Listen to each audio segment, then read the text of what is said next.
नमस्कार, मैं भगवान दास विश्वकर्मा। आप देख रहे हैं सहारा सिटी न्यूज़। आइए देखते हैं आज की मुख्य खबर।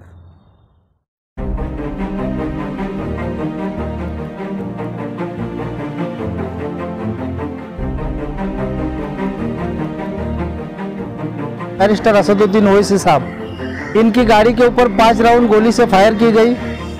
अल्लाह का शुक्र है, आप सबकी दुआ है और कार्यकर्ताओं का, सभी लोग का यहाँ पे दुआ है कि उनको कुछ नहीं हुआ, वो महफूज है। मगर उत्तर प्रदेश में एक गीत अभी गाया जा रहा है कि उत्तर प्रदेश में काबा, यूपी में काबा।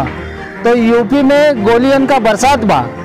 उत्तर प्रदेश के लॉ एंड ऑर्डर को नंगा करने वाली ये कल की तस्वीर है। जो देश के 2 बार सांसद रत्न रह चुके, पार्लियामेंटियन रह चुके, ऐसे बैरिस्टर असदुद्दीन ओवैसी साहब जो हमारे नेशनल लीडर हैं, उस नेशनल लीडर के ऊपर इस तरह का अगर गोलीबार होता है तो आम आदमी की वहाँ पर क्या बिसात। ये मैं लॉ एंड ऑर्डर जो उत्तर प्रदेश का है, ठोको वाली जो सरकार है, वो ठोको वाली सरकार को ये कहना चाहता हूँ कि ठोका आपने गांधी जी को भी था, मगर गांधी जी आज भी जिंदा है लोगों के दिलों में, और बैरिस्टर असदुद्दीन ओवैसी साहब हमारे दिलों में जिंदा है, हमेशा रहेंगे और अल्लाह उनको हिफाजत से हमेशा रखेगा।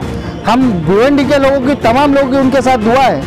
मगर सवाल ये पैदा होता है कि इस तरह की जो साजिश की है, इसके पीछे हाथ किसके हैं। 2 लोगों को गिरफ्तार किया गया है, मगर इसके पीछे जो मास्टरमाइंड है, वो मास्टरमाइंड को अरेस्ट होना बहुत ज़रूरी है।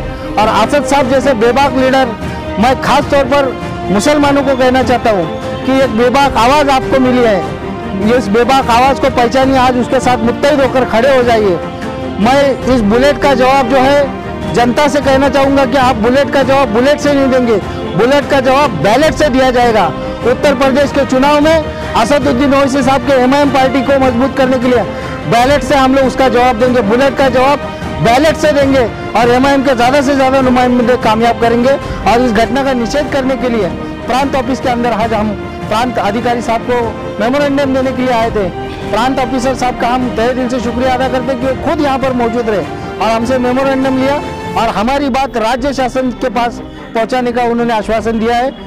मैं उनकी बहुत दिल से शुक्रिया अदा करता हूँ। साथ ही साथ एमआईएम के हज़ारों कार्यकर्ता भी आना चाहते थे, मगर कोविड का वायलेशन है, वक्त की पाबंदी है, इसलिए हम लोग चुनिंदा लोग आज यहाँ पर मौजूद है और हम हमारी तरफ से इस घटना की मजम्मत करते हैं, निषेध करते हैं। सुबह 11 बजे एक एमआईएम भिवंडी वालों ने आके ये दिया था, आवेदन दिया था प्रांत ऑफिसर ने, तो वो क्या था, वो कौन थे? नहीं, वो भी एमआईएम के मैंने जहाँ कहा कि हज़ारों लाखों चाहने वाले हैं, उनमें से कई लोग आएंगे, हो सकता है कल भी और कुछ लोग आए, आते रहेंगे, ये काफिला थमने वाला है नहीं।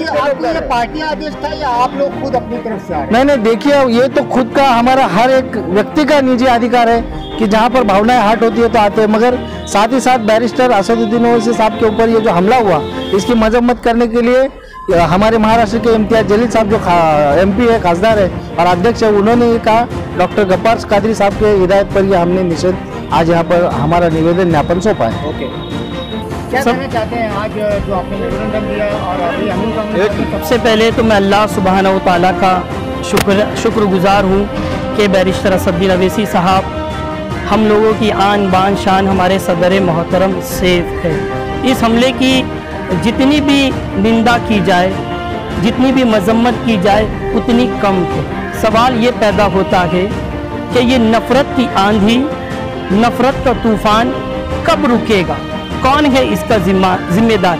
बैरिस्टर असदुद्दीन ओवैसी साहब यूपी के मेहमान थे, मेहमान की जान लेने की कोशिशें की गई।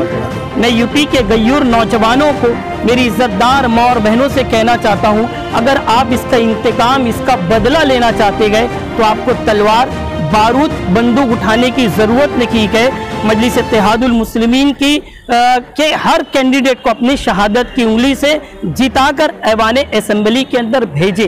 देखिए मेरी बात को कि नफ़रतें इंसान को तोड़ती है, प्यार जोड़ता है। हम सब एक मिट्टी के बनाए गए, जातिवाद ने हमें अलग कर दिया। ये सोच से निकलकर हमें आगे आने की ज़रूरत है।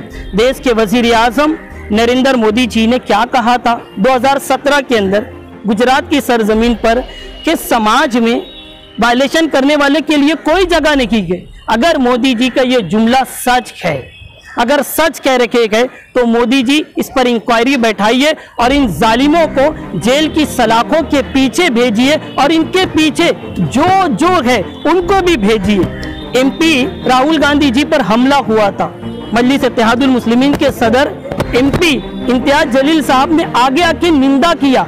अगर एमपी इम्तियाज जलील साहब की बातों पर अगर अमल किया जाता, साहब ने कहा आज ये एमपी पर हमला हुआ, कल दूसरे एमपी पर हमला होगा, अगर एमपी इम्तियाज जलील साहब की बातों पर अमल किया जाता तो आज बैरिस्टर असदुद्दीन अवैसी साहब पर हमला नहीं होता। मजलिस इत्तेहादुल मुस्लिमीन ने आगे आके निंदा की।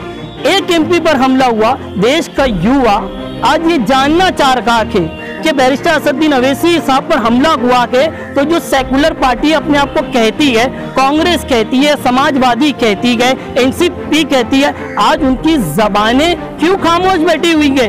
उनकी जबानों पे ताला क्यों लगा हुआ है? बोलिए ना, सेकुलर कहते हो ना अपने आप को। आज एक एमपी पर हमला हुआ, कल दूसरे एमपी पर हमला होगा तो इसकी निंदा होना चाहिए। आज हम उससे सवाल पूछेंगे कि बैरिस्टर असदुद्दीन अवैसी साहब पर हमला क्यों हुआ, क्या कसूर था मेरे सदर का?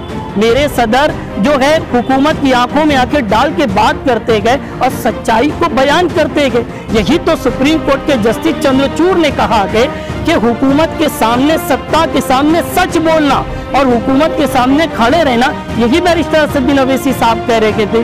मैं भिवंडी की सरजमीन से हुकूमत से मांग करता हूं कि उन जालिमों को कड़ी से कड़ी सजा दी जाए ताकि देश में किसी भी एमपी पर हमला हो, एमपी किसका भी हो, देश को मजबूत करता है, तो किसी एमपी पर हमला नहीं होना चाहिए। जय हिंद, जय